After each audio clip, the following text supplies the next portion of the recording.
नमस्कार। आज हम बात कर रहे हैं यूनाइटेड किंगडम यानी यूके की। हमारे पास एक परिचयात्मक लेख है जिसमें इसकी कई खास बातें बताई गई हैं। तो चलिए इसी पर थोड़ी गहराई से बात करते हैं। बिल्कुल।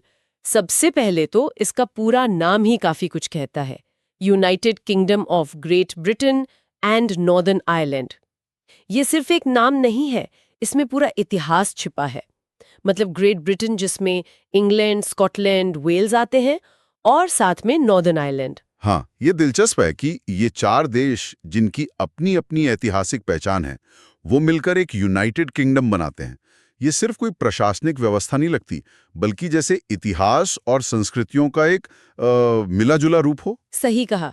और इन सबकी एक साझी राजधानी है लंदन। लंदन, हाँ। लंदन तो खैर सिर्फ यूके की राजधानी नहीं है, ये तो दुनिया के सबसे अहम शहरों में गिना जाता है। बिल्कुल। फिनेंस, कल्चर, हर लिहाज का एक ग्लोबल हब है। और यूके की जो शासन व्यवस्था है वो भी काफी अलग है। देखिए, यहाँ संसदीय लोकतंत्र है। मतलब सरकार जनता चुनती है? हाँ, लेकिन साथ ही संवैधानिक राजतंत्र भी है। अच्छा, मतलब एक तरफ जनता का शासन और दूसरी तरफ राजशाही भी। अभी किंग चार्ल्स तृतीय हैं वहां के प्रमुख।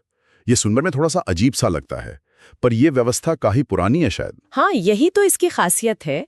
राजा या रानी राष्ट्र के प्रमुख होते हैं, एक तरह से सांकेतिक भूमिका में, पर जो असल शक्तियां हैं वो चुनी हुई संसद और प्रधानमंत्री के पास ही होती हैं। समझ गया। और जाहिर है वहां की करेंसी ब्रिटिश पाउंड है। एली का निशान। हाँ, ब्रिटिश पाउंड। उसकी अपनी एक वैश्विक पहचान है। और ये तो हुई राजनीति और अर्थव्यवस्था की बात। लेख ये भी बताता है कि विज्ञान, तकनीक, साहित्य, शिक्षा, इन सब में यूके का योगदान जबरदस्त रहा है। ओ बिल्कुल। आप सोचिए, न्यूटन से लेकर स्टीफन हॉकिंग तक।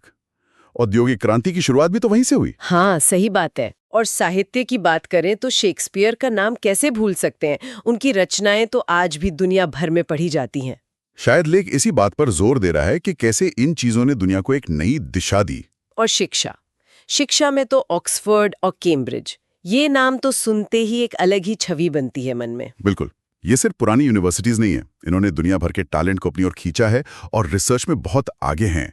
ये यूनिवर्सिटीज एक तरह से यूके की सॉफ्ट पावर का भी हिस्सा हैं। हाँ, ये तो है। अच्छा, और कुछ मुख्य बातें जो लेख में हो, जैसे भाषा।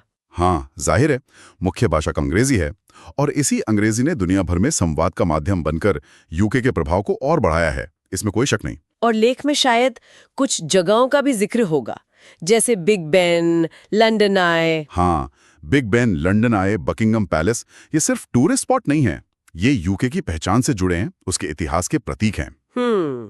और धर्म के बारे में भी कुछ बताया गया है। हाँ, बताया है कि ईसाई धर्म वहाँ ऐतिहासिक रूप से मुख्य धर्म रहा है, और जाहिर है इसका वहाँ की संस्कृति और समाज पर काफी गहरा असर पड़ा है। तो कुल मिलाकर अगर देखें, यूके एक काफी जटिल और बहुस्तरीय देश है, 4 देशों का संघ। हाँ, एक अनोखी शासन प्रणाली, इतिहास भी है, आधुनिक वैश्विक प्रभाव भी है, और गहरी सांस्कृतिक जड़ें भी हैं। सब कुछ जुड़ा हुआ है। ये सब जानने के बाद मेरे मन में एक सवाल आ रहा है।